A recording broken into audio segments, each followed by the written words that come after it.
திடீர்னு ஃபோன் பண்ணி first sir approach பண்ணப்போ 2 பிளாட்டு வந்து புக் பண்ணோம்.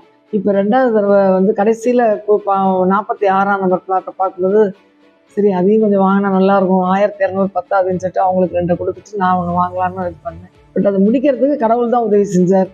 எப்படி பரட்டணுமோ அப்படி பரட்டி பண்ணுறதுக்கு உதவி செய்தார். தொடர்ந்து என்ன சொல்கிறது, கடவுளுடைய கிருபை இந்த விஷன் ப்ராப்பர்ட்டி மேலே இருக்கணும். இதை மேன்மேலும் இது வளரணும். அநேக வந்து ஆசீர்வாதமாக அந்த இடத்த வந்து கோஆப்ரேட் பண்ண சுரேஷ் பிரதர், விஷன் ப்ராப்பர்ட்டிஸ் உள்ள எல்லாருக்கும் ரொம்ப தேங்க்ஸ் சொல்லிக்கிறாங்க விரும்புகிறோம். பத்திரம் வந்து தப்பாக ஒரு ஆதார் கார்டு தப்பாக இருந்தால் கூட திரும்பியும் மாற்றி கொடுத்தாங்க. 2வது எல்லாமே செஞ்சு கொடுத்தாங்க. ஒரு கம்ஃபர்டபுளாக இருக்கிற மாதிரி ஒரு ஃபீலிங் இருந்துச்சு. ஸோ நல்ல ஒரு அப்ரோச்சிங்காக இருந்தது. Thank you Lord, thank you Jesus.